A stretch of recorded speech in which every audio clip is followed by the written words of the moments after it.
So welcome to another war game review from theplayersaid.com. My name's Alexander. And I'm and I'm Grant, sorry. And today we are taking a look at Enemy Action Kharkov, Popov vs. Manstein 1943 from Compass Games. This is volume 2 in the Enemy Action series. The first one was Enemy Action Ardennes. Which we've never played. No, have it on the We shelf, have it. unplayed, one of those. We've all got those, so no judgment here. It's not our shelf of shame. It's a shelf of a opportunity. that's what I've heard, but I think that's just bogus, over-positive bullcrap. But yeah, whatever. Yeah, the spouse doesn't believe that. Yeah, right.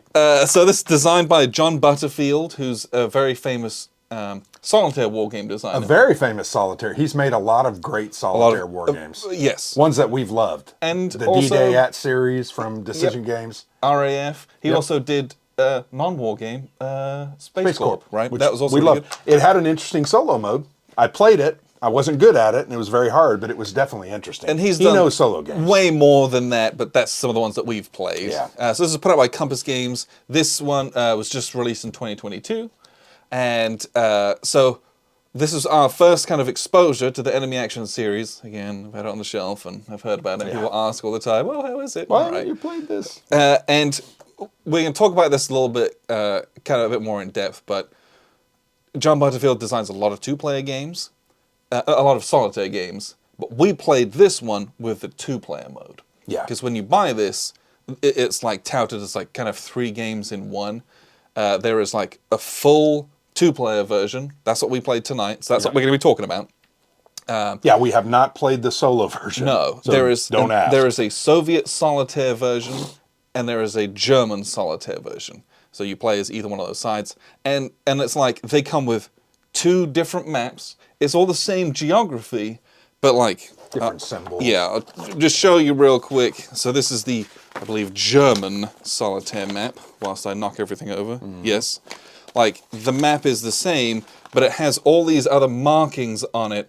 The yellow, squares? Yeah, basically? and then the arrows for movement, for retreats and advances, and then the Soviet one is like even more, it's different because their tanks and all the stuff moves differently because they're aggressive in a different way. So, Which is actually very unique that there's literally 3 games in one. yes. I get it.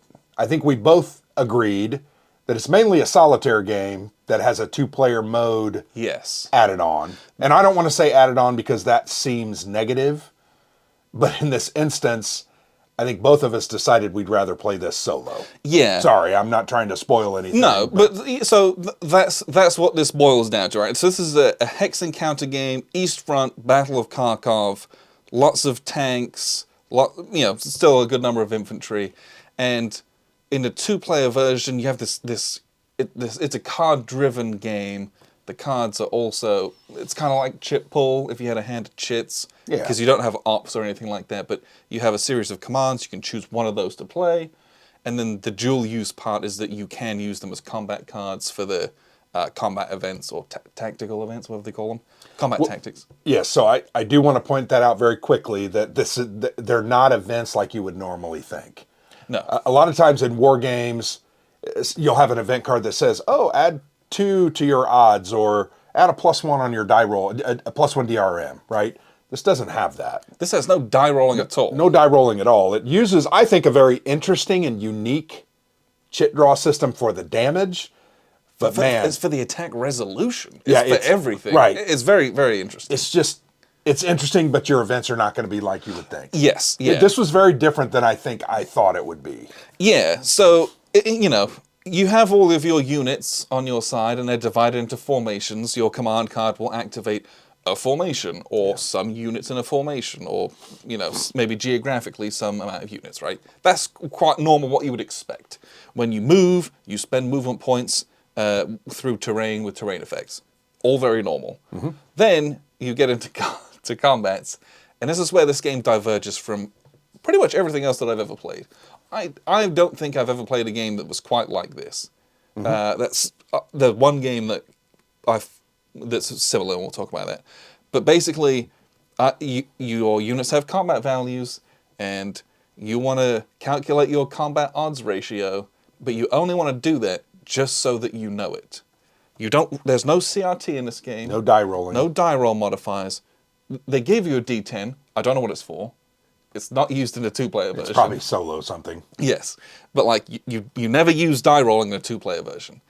And like you said, there's this cup, and in it there are 60 chits. And based on how many steps the defender has, and how many units you're attacking with, and any of your support combat tactics that you're going to add to it, or the defender might add to it, you're going to pull a minimum number of chits, and you're going to pull up to your maximum number of chits. And the minimum number is almost always the defender... Yes, always defender steps. Steps.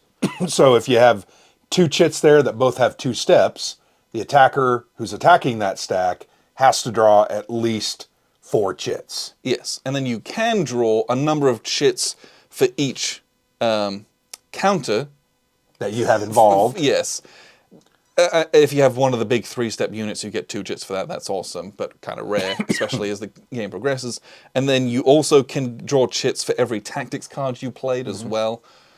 But you play all your cards, and then you can decide how many. Do I draw the minimum, or do I draw the maximum, or do I draw somewhere in between? And once you declare, all right, I'm going to draw 8 chits. At that point, you then start to draw them one at a time, and then you look at them. Now, And you can't stop. Once you've said, I'm drawing 8, yes, it's a commitment. you've got to finish them because you never know what's going to happen. Which is the neat part of the game, because Yeah, your attacks you're making a decision. can go absolutely sideways very quickly. Yeah, and I would say back to that decision, that is one part that I really enjoyed. Yes. Because knowing the chits, after only playing the game tonight, there's some good chits in there for you, but then there's some chits that are not good.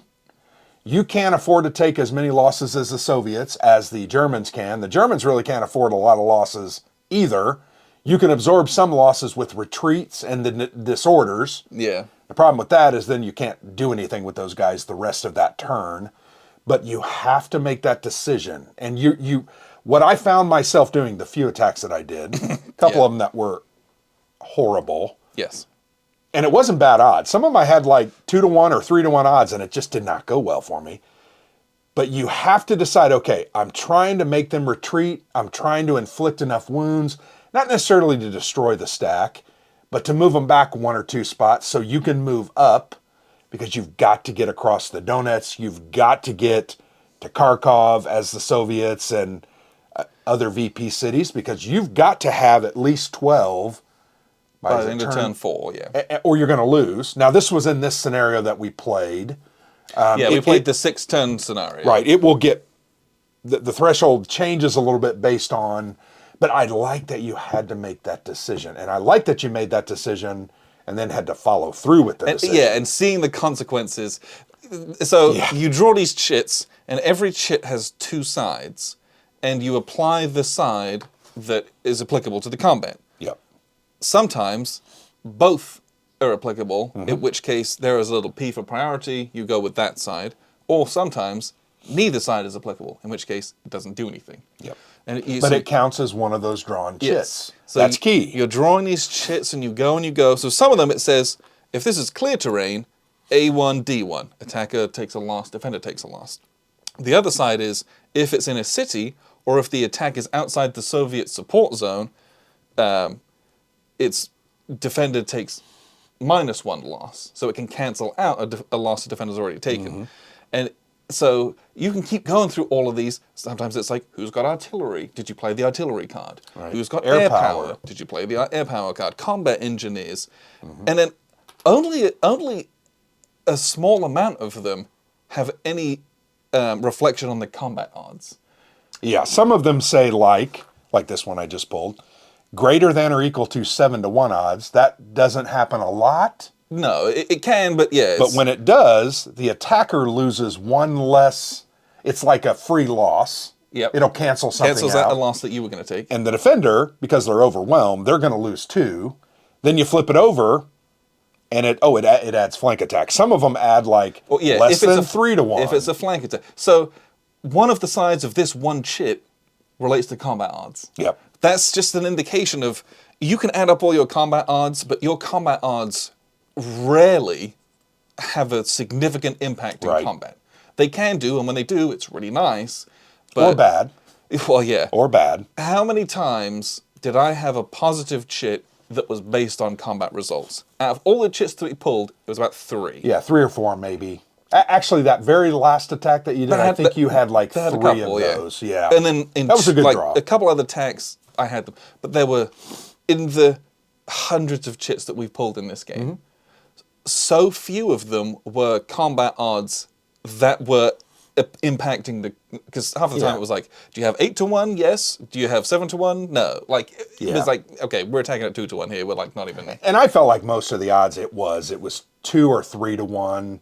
Occasionally you'd get a 5 or a 6 to 1, but not very often. Yeah, it was just, and it was such an interesting thing to consider because almost every other Hex Encounter war game, it's like, add up my guys, combat ratio, roll on the CRT. And that combat ratio is so important, and that's like how we play games is move my units to stack my combat factors to make the attack that's as good as it can be.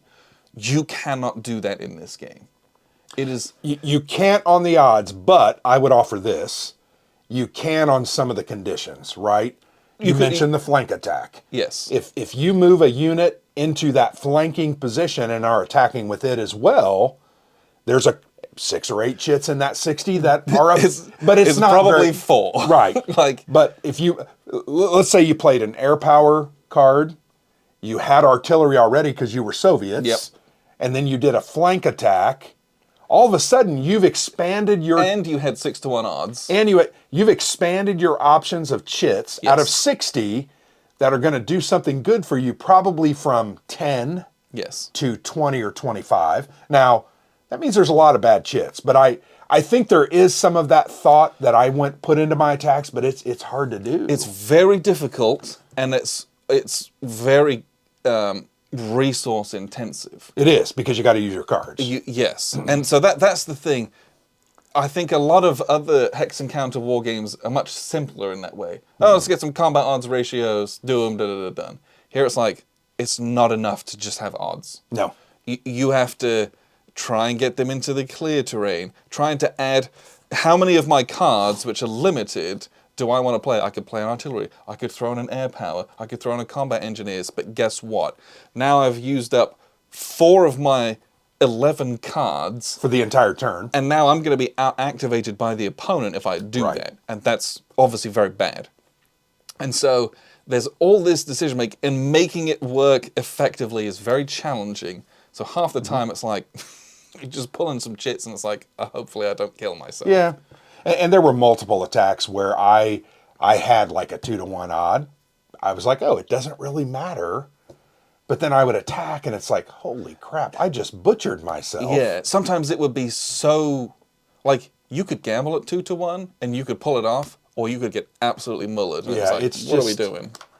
But I will say this. I think this system rewards a lot of, aside from we think it's made mainly as a solo game. This is a great solo. A great solo game. I think it's an interesting thing that you would learn over several plays that, okay, some of these cards I've got to use in this way. The reason I say that is the German activations are so very difficult. Because this is an extremely defensive game for the Germans. It is. In fact, that's really all you're supposed to do. It's like move into position, make sure your units don't get cut off, move back to the cities or the towns to protect them, because that's where the VPs come from, and don't do stupid attacks that don't make sense. And I did a lot of stupid attacks that didn't make sense.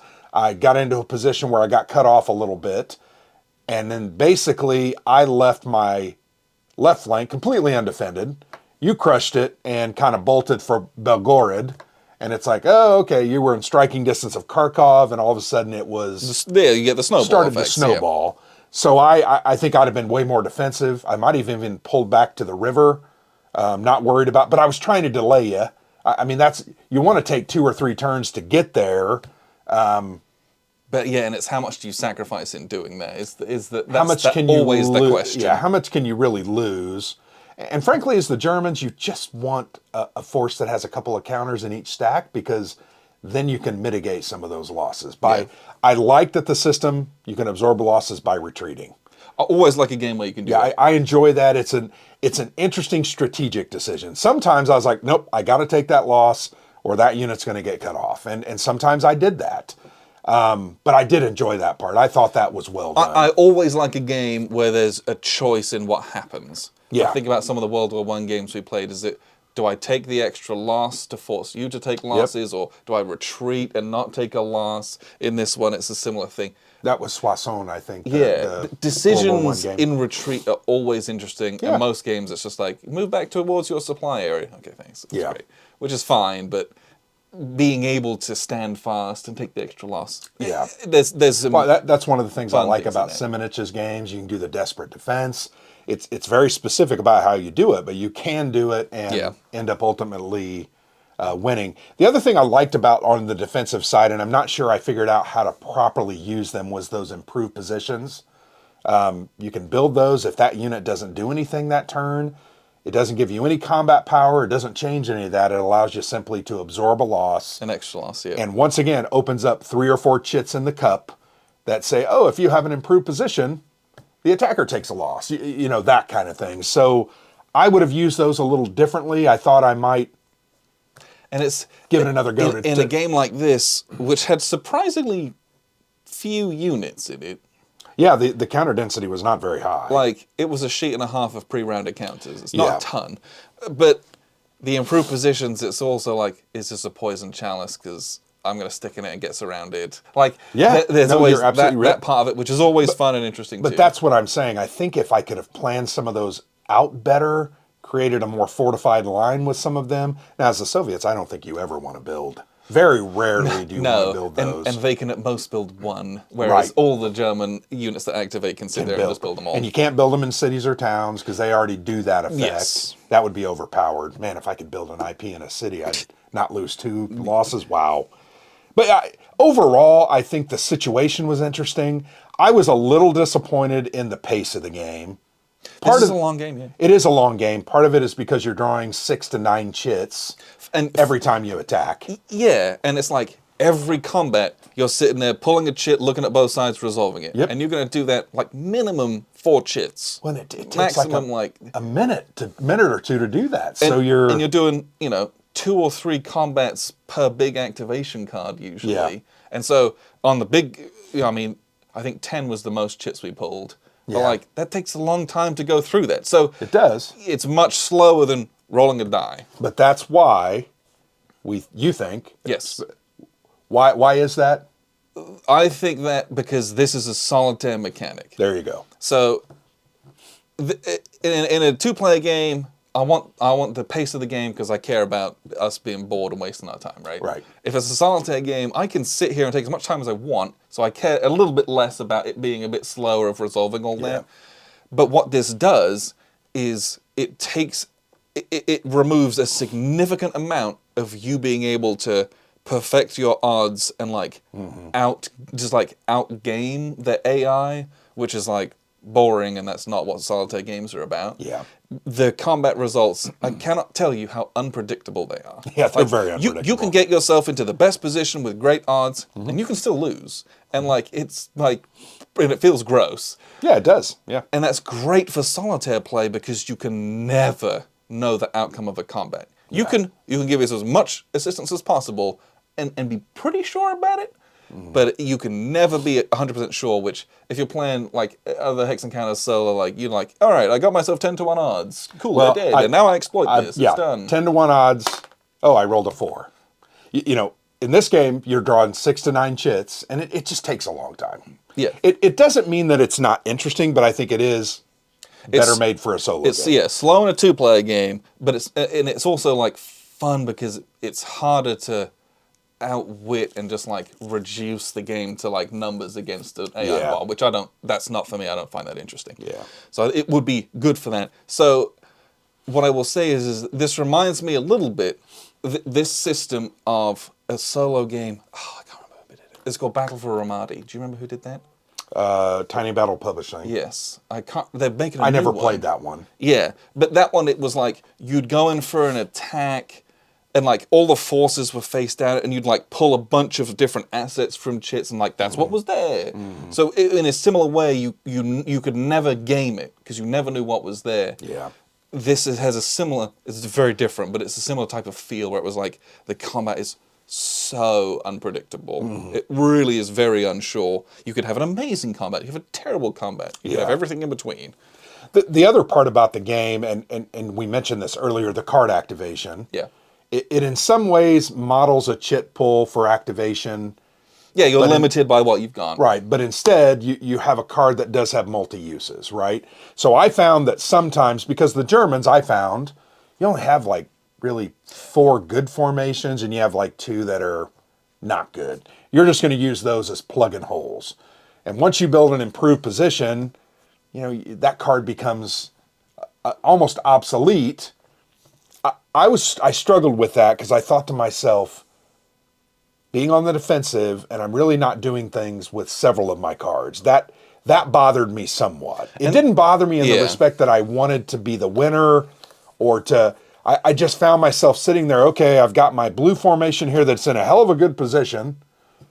I'm not going to move them. So I had a blue card, and there's like nothing I can do. But I could throw it away in combat. So that was cool, but I wish there was a little more flexibility in some of the activation. Yeah, it's like one out of a hand, or like a turn of like, I had 13 cards. I had 11, I think. One of those you can like play it to activate one unit one time, unit. Yeah, the whole turn. Yeah. So it's like every card has that ability basically, but you can only ever do it once. Yeah. So like you can toss one card away to do that. Yeah. And some of them have like actual events on them, but they're like, oh, from turn 5 onwards. Okay, cool. Well, can't do that yet. Yeah. And so it was, I had a couple, some of them it was like, ugh, what do I do with this? I had a couple really good Soviet ones. One was like withdraw. I mean, I could literally just pull away.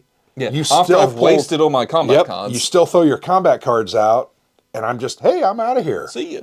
And that was cool. I enjoyed that part of it because that gave me some options. But overall, I was a little surprised by the limiting factors on the activations.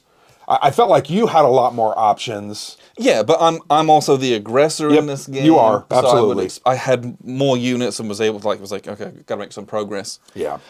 One thing I really that I enjoyed was I really liked the combat tactics. Oh yeah. Because some of them were so different. And did cool things. Like some of it was like artillery or air power, cool. That just activates chits basically. Yeah. But then some of them I had like the intelligence where that was cool. I got to, after we'd drawn all the chits, I could remove one. So I'd remove one that was like, oh, it was bad for me. Yeah. And you could optionally replace it as well. But I never did because I was like, I just wanted to get rid of it. Oh, yeah. Maybe you didn't have any hits and you're like, I'm going to remove that one and then try to draw another one with a hit. And like I had partisans if I was defending in woods. It would be like really bad. And I had one that was that was cool. That was what? I'm sorry? It was any tactic. Oh, yeah, I had one of those. Like I was trying to think of, how can I use this? Just little bits and pieces that were extra that I thought, like, that was fun. That wasn't just like, activate more chits, right? Well, so I think as I sit here and think about that, that is why that combat tactic part was added. Because some of those activations aren't as useful. You can use them. And I think that's going to come with experience with the game. I'm going to learn that, I'm going to have to be discarding these cards in combat. And that's maybe what I would have done. I would say I discarded a couple of cards in combat, and I think I only drew one chit that benefited me. And it's like, and that's okay. But it's if you want it all in, you could discard 3 cards, and all of a sudden, once again, you've doubled the chits that are going to effectively help you. I think there's a lot to like here, but I do think it's not as much a 2-player game as it is a solitaire game. Well, I will show you a little bit of some of the mechanics. It's kind of there's a lot of rules in this game, but I'll show you how some of that works, and we'll wrap up with a few final thoughts. So here's a look at the map. At least this is the core on the map. There's all this, and again, 2-player map. So the single-player maps have a bunch of other iconography that denote retreats and move directions for the AIs. But most of the action starts here and is going to progress across the board. So basically, the game is, you have a hand of cards, and of those cards, you're going to choose one of those to play on your turn. There are some primary cards. These are ones that are available to you every turn of the game. And then there are some secondary cards, which those are brought into the game across different turns. And there's like a whole play aid that deals with your card management, basically. And you're going to basically shuffle in and seed the deck a certain amount, and then you're going to shuffle those and draw a hand and play through that hand. And then those ones that were used will not go into the next turns unless it's the primary ones. But basically, there's a little bit of a seeded deck, so you get different hands every turn and things like that. But basically, if you kind of think about these almost like a chip pull from an activation standpoint. Obviously, from the card standpoint, it's different, and you have a hand of them you can choose from. But much like a chip pull, this particular card is going to activate Third Tank Army. You're going to be able to do something with them. And if you look, there's the light orange, and then this kind of a darker red color. For the Russians, that denotes either people on the Voronezh front or on the southwestern front. And the way that there's like this mixed channel that's in either front in the middle. But so this kind of tells you the general region, and then these light blue ones is the Third Tank Army. That's these guys here. And they can operate anywhere within their area of operations. They can't leave that. The Germans have slightly different rules. Mostly their delineations are for kind of placement and coming onto the board only, and they can move wherever they want. But the Soviets are a bit more restricted in that sense. But you kind of find the matching color, and you can do what the card says with them. So on the card, there is two sections. This is the main kind of command activation section that you're going to be using during your impulses back and forth, or you can play it in combat to trigger the combat tactic. So if we're doing the command, we can do one of these four options. We can either deploy all Third Tank Army reserves, if we have any. There's a little holding box over here where we don't have any over there. Or you can activate all units in Third Tank Army. Or you can activate any one unit. And this is a rule that we talked about where you can only do that once per entire turn. And the turns are going to be anywhere from like 9 to 13 cards, something like that. And so you have to be very judicious of when you do that. Because once you've done that, you can't do it again the whole turn across 13 cards and activations. Or this little red box with the 5+, that's on turn 5 or later, you can trigger this card for the event, forward support. And most of the cards have things like that, right? You can deploy some different combination of reserves, activate some different units, or activate guys, in a formation, or the southwest front is kind of a bunch of guys in a front, or Stavka is this, Stavka reserves. That's a bit more free form. You can bring everyone into reserves, which is really nice at the beginning of a turn. However, there are some cards, for example, this is a primary card. It kind of does a lot of good stuff. The secondary Third Tank card, you can deploy your Third Tank Army reserves. There's no event on turn 5 or more, but here you activate 2 unit stacks in Third Tank Army. So it's much more restrictive than the kind of the primary card here. So we have 1, 2, 3, 4, 5 stacks of units in Third Tank Army. I'm going to use 2 of them if I'm playing this card. But if I'm playing this, I can activate all those stacks. So again, your very typical hand management of when do I play what to try and maximize my moves, things like that. So when you activate units, very simply, you're going to activate everyone, make sure that they're all kind of in supply, which supply is checked before you start doing impulses, but make sure everyone's fine. And you're then going to move everyone, and once you've done all your moves, you're going to then do any attacks that you want to do. And so, in this instance, we'll kind of show an example attack. It's a bit messy over here. But here, let's get a big stack of guys here, and they are going to attack. Let's get to... let's see, what's a good example here? Well, we're going to attack this disrupted leg unit.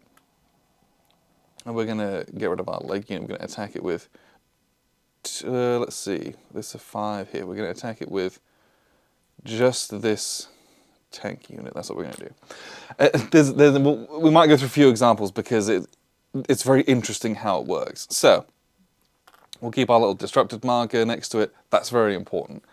So when you do an attack, I'm going to attack here. Let's say we activated everyone with this little blue card. I've got these ones left. The attacker then has the option to play one or many or none of their other cards as combat cards. And this is some of the cool choice making, is how much do I throw into combat? Because I'm going to ensure I win a combat, but then I'm going to have fewer command cards to actually move units for the rest of the turn, basically. And so you're really judicious about when you do it. A couple of these are really good: combat tactic, any tactic. And so you're just going to pull up the play aid, and you can do literally any of the combat tactics. And there's a whole menu of these that you can do. That might seem a little bit daunting, but you actually learn these pretty quick. And most of them, it's like you kind of trigger what it is. So for example, if we have this like an artillery card, let's see, do I have any? Well, this one, it's got a tank brigade. It adds tanks to your combat even if you don't have them, so you get the effective tanks. So we're going to opt to forego a combat card, and let's say that the German player, let's see, are they going to play a card? They're going to play an air power card. They'll say, yeah, we'll try to defend this. They'll play an air power combat card. So then what we're going to do is we're going to kind of look at our combat and assess where we're at, and then we're going to resolve the combat. So currently, I have a 4 combat strength, and they have a 2 combat strength, right? 2-to-1 odds ratio, that's fairly simple. The numbers on these, the 6 and the 4 are a movement factor, and the 2-digit number in between them, that's like an assignment number for the solo mod. You don't use it in 2-player. So currently, you resolve combat not by rolling dice, but by pulling these chits. And they're all in a secret cup, but I got them in a pile just so that we can see that a bit easier here. So you have to pull a minimum number of chits. The minimum number of chits that you pull is equal to the steps that this defending unit has. This defending unit only has 1 step. You can see that by the 1 little pip next to the cross infantry symbol. This tank unit has 2 pips, for example. So we have to draw at minimum 1. However, we can draw an additional chit for each unit that we have that is 1 or 2 steps. So I can draw an additional 1 for the 1 tank unit that I have. And then for each combat tactic that I played as the attacker, I can draw 1 more. So I can draw at most 3, but at minimum, I have to draw 1. So in this instance, we'll just pull 3, and you do them 1 at a time, and we'll kind of see what we get. So the first one that we're going to pull is a flank attack on one side. So a flank attack is kind of what you would think if we had another unit that was attacking from a different but not adjacent hex, we would be considered having a flank attack. So we're not. So then we look at the other side of it, and we say, is this a 1 hex attack? Are we attacking from only 1 hex? That is the case. So this side of this chit applies to this combat. And this is D-1. The defender's going to take -1 loss. So that's very bad for the attacker. Now we've resolved this chit, we're going to pull another one. And so we look here, this is a attack against a dispersed or unsupplied enemy on one side. And it is if a defender adjacent, if there was like a supporting defending unit. There isn't. So on this one, we go onto this side. So this is attacker -1. So if the attacker ends up taking any losses, we're going to take 1 fewer. But the defender does take a loss. Well, that's actually cancelled out by this. So far there's no actual effect in the combat. But the dispersed effect it was in effect because this is a dispersed marker. And then we pull this chit. So this chit says if we have greater than or equal to 2-to-1 odds, we do have that. It's A1D1. If we have less than 2-to-1 odds, it's A1. So that was our 3 chits that we pulled. And then we're going to assess kind of what goes on. So we have A1, A minus 1, so those cancel out. We got D1, D minus 1, those cancel out, and we're left with a D1. So this guy who's disrupted has to take a D1. Now, when you're already disrupted like this, you can retreat, and that's your loss. Or if you desperately needed to stay in a place, you could take a step loss, but he's only a one-step unit, so I'm not going to do that. We're going to retreat. If, for example, we had somehow gotten, I don't know, if we had another D1 on there, let's say we pulled something like this. So now we're going to take 3 losses as the defender. When you're disrupted, so when you're defending, you can normally retreat once, retreat twice, and become disrupted to kind of satisfy losses there. However, because we're already disrupted, you can only retreat a maximum of 1 space. Then you have to start just taking step losses. So that it can be very bad. Being disrupted is not good in this. You want to avoid that where possible and get yourself out of that as quickly as you can. So in this instance, let's just say this is what happens. Basically, he's dead. He's totally eliminated in that instance. Now, where things get really interesting is when you have, let's say we got a couple of defenders, and then you have a bunch of attackers, and they're coming at you from different sides, and things like that. And so what you're doing now is, now I have to pull minimum 3 chits, but I can add 4, 5, 6, 7 chits, 8 chits, because of the little combat card that I played, right? So now I can pull 8 chits, and you saw what 3 did, right? It was quite chaotic back and forth. Now you're going to pull 8 chits, and so you're going to pull them one at a time, and you're going to do them. So now we've got a flank attack, so it's a D1. It's not a 1 hex attack. Here we have defender dispersed, so they were dispersed. Let's say that we are defender adjacent. So there's no defender adjacent, so we've got these 2 currently. And when you start getting these big old attacks, we're definitely not greater than 7 to 1, but it is a flank attack. We're not less than 1 to 1, but we're not. Are we equal to or greater than 1 to 5? 1.5 to 1? There are 2, 4, 6, and we're in 8, 9, 10, 11, 12, 13, 14. Yep. So all of these are going to apply. And let's say you pulled, let's see, do I even have any? What do we pull them already? Let me try and find. Hey, look, it's the air power. Well, the Germans played an air power card, so this goes on the German air power side. Even though they were defending, the plane still came in and did damage to us. And so it says S for Soviet 1. So the Soviets always take 1 in that instance. If we'd have played a Soviet card, the Germans would have taken 2 air power damage. And you're going to pull more and more of these. Hey, it's an artillery attack. And we'd played some fixed artillery, great. So the defender's going to take more losses. Is it a large attack? If it's it's considered a large attack if you pull 7 or more chits total as the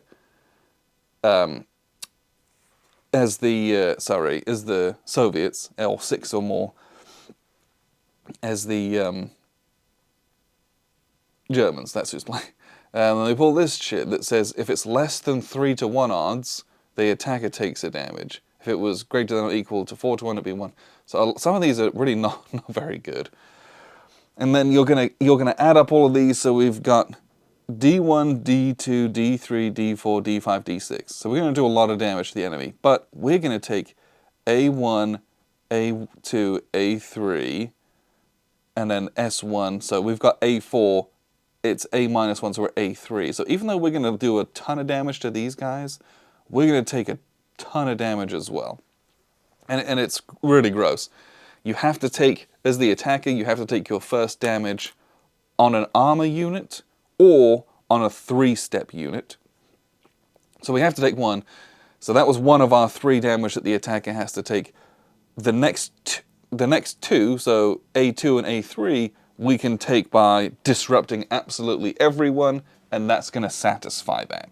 Any more than that, and we'd start having to take more step losses. So we got a bit lucky there. We got 1, 2, 3, 4, 5, 6 is what we said for the defenders. That's really gross. That guy down there was disrupted. So we can take 1 step loss. We can move back 1. And then we have to get disrupted, and then we're going to have to take the next 2. So everyone would die in that instance. But again, some of the stuff is extremely unpredictable. Like, if you play artillery, it's very easy to not pull an artillery chit, and then this extra card was wasted. Or if you like don't have really good odds, like if you're not 5 to 1 or 7 to 1, this chit's gonna do nothing for you. If you're in a city, town, or woods, hey, you get a cool benefit. But we're out in the open, so you get nothing. So trying to make use of these things, you can try to move and do these things, but it's very unpredictable coming from the Chit Cup. And then we pulled a green one. When we pulled it, we were supposed to put all of these used ones and pulled ones back in. I just didn't do it at the time. But basically, that's what the green ones. There's 3 of them. That's what refreshes these chits into the cup. So you work through as many as you get a green chit, you put them all back in. That's what's cycling those. But that's how the game works. There's no dice rolling. But you see, I'm talking about this out loud, but even that, it takes a while to assess each chit. It's much slower than just rolling a die on a combat results table. And so it really slowed down a 2-player game, because there's a lot of combats in this. But for a solitaire game, again, you can never game this. You can never predict this. You can do your best to get yourself good odds and good terrain, but we've had plenty of combats where we were pulling 5, 6, 7 chits, and the attacker would just get eviscerated when they were attacking with 2 to 1, 3 to 1 odds, because they just weren't getting the chits that they needed. It happened quite a lot, so the combat can be very chaotic. But that's really the game. It's quite simple. It's moving, trying to get victory points in these big cities, and then hold on to those for the inevitable German counterattack that's happening. So that's how the game works. What we'll do is we'll wrap up with a few final thoughts. So that was a look at the game. Again, we played this 2-player, and I really think that this is going to shine as a solitaire game. And imagine that. John's a solitaire designer. He's the most well known for that. And I think part of that is the strategic situation. One of the players is getting beat on for the first half of the game, and then they start getting some more, and they like can do some counterattacks and stuff by the latter part of the game, and they're incentivized to, because they've got some auto win conditions. But I felt like you didn't do a whole lot. No, I would agree with that. Especially in the early parts of this game. It was just like, move a couple units and then not do anything. Because your combat odds were usually 1 to 1, 2 to 1, at most 3 to 1, I think is the most you had. And that is so risky in this game. Well, it's risky because... so few of the chits do that. Right. It's just like nothing hits positively on a 1 to 1 odd. We looked. I mean, there's nothing. Most of them are, if it's less than 3, the attacker loses 1. Yeah, it's like, right? It's bad less than to 3 do to that. 1. If almost it's less all the than, time. Less than 2 to 1, the attacker. And while I did not do a study of all 60 of the chits, and really it's 120 because they're double-sided. Yes. Low odds is worse than high odds. There are some good, very good chits for like 7 and 8 and above. But you whacked me pretty good. But getting that is difficult. And Very usually difficult. you can only get that after you've slogged through a couple of 3 to 1, 4 to 1 odds. Then you've been reduced and you're disrupted and you're just kind of mopping up. And it's like, I don't even need all the combat power for that anymore. Well, one of the things I'm not sure I liked about the draw was the green chits that allowed you to remix them in. I was surprised by that. I was surprised that there were 3 of them. I don't know. I just felt like I wanted to make it a little riskier, and the further you get down, it's like, oh, I'm not going to be able to draw as good a chit. I mean, what was interesting is... you can't judge that. But in the first turn we played, we did have a bunch out. And then I think in the second turn we played, like, we were drawing those much more frequently. Right, the green ones just by came accident. up. So like, we'd never had anything. Everything was going back in all the time. There's some uniqueness to this game. There's no doubt. There is definitely no doubt. Yeah, I want to play this solitaire to see what that really brings. Because you know, rules-wise as a two-player game, it wasn't that complicated. Like, it wasn't anything like mad and insane. No. But I think the learning a bot that's kind of this complicated is a little bit daunting. So I'm curious to see what that looks like. And again, I don't have to worry about a defensive player who's just getting beat up for half the game before they really do much. And So would you play the Germans as the solo? Meaning you're controlling the Germans. I mean, it would be better to get beat on that way because you're... Yeah, and it's interesting. You're like, oh, it's a tower defense game at that point. Yeah. I don't know. I would definitely play this as the Russian solo. I would, as the Russians. I also think that... I just think that would be interesting to see what the German bot looks like as a defensive posture. Yeah. But yeah, I don't know. It was an interesting... We spent the whole game being like, what? How do I figure out these chits? Yeah. It's such a paradigm shift from rolling a die on a CRT, and trying to like figure it out. Well, and trying like to make it work. Trying to use it to your advantage. It's really when difficult. do I draw minimum chits, and why would I do Yeah. that? Or do I just go all out and like try to guarantee those results? But it could go catastrophically wrong. And it can. But it's interesting the number of chits that you do draw that nothing happens. Because yes, it you're was not quite in a those lot. circumstances. And if you're only drawing 3 or 4 and you happen to draw 2 of those, yeah, you're not doing anything. So I think after playing, I'm like, yeah, you should probably You want to draw more rather at least than less. 4 to 6. Sometimes you want to go for it because you're in a good position. You just want to drive somebody back. Yeah, you've got to get them out. Draw 9 chits. I mean, if you can draw 9, draw 9.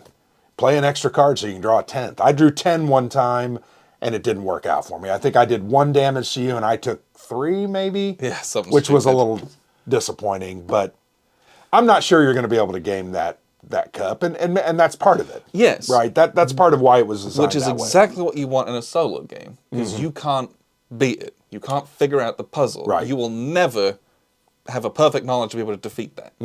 Which is why I think it's great. But in a 2-player game, it was just wild. Yeah. Like, we'd do a combat and it was like, yeah, okay, everyone died. Yeah. And then we'd have a combat where I had a million odds and it was like, oh, no one died. What? Yeah. Whereas everyone would have died if that was a CRT. Sure. It's just... Yeah. It was so unpredictable as a 2-player game. It was just kind of wild, and I didn't feel like I was in as much control as I would have had in any other war game. But again, for a solo game, that's fine. Yep. And I know in CRTs, a lot of times we don't roll on one. I mean, if you're 1-to-1, unless you need it, or unless you have a card that adds a +1 die roll, Or that makes a column big shift. difference. Yeah, or something. Yeah, I'm not sure this game was my cup of tea. That's fair. I think we played it. It took us, I thought, a long time. Yeah, it's a slow because of the pace. chit draw. I wanted it to be a little more fast-paced, a little more interactive because I felt like I was just being acted upon rather than an agent unto myself. And that's okay. You know, that's okay. Love the chits. Love the counters. The design here is great. The production, I mean. The production's excellent. It looks good. There's a lot of colors. I mean, you can see along the front here, there's just a lot of different colors. Oh, yep. But they're pre-rounded. That's always a good They're thing. pre-rounded and they're really thick. And Yeah. your stacking limit is 3, but you're not going to do that all that often Yeah. once you start breaking out. Yeah, production-wise, Yeah. Yeah, I bought this on Kickstarter. I think I'm very glad we played it. I think it's made me want to try EAR Den. yes. I definitely want to try that. I'm just not sure this is my cup of tea. So So, Glad we Kharkov- played it, though. Yeah, I'm glad we played it. And this, like, 2-player was fine, but this inspires me to be play it solo because I think that's Yeah. really where the game's going to be like what Shine. it's supposed to be. Yep. So, Enemy Action Kharkov from Compass Games. Check this out if this is something you're interested in, but appreciate you very much for tuning in. I've been Alexander for PlayersAid.com. And I'm Grant.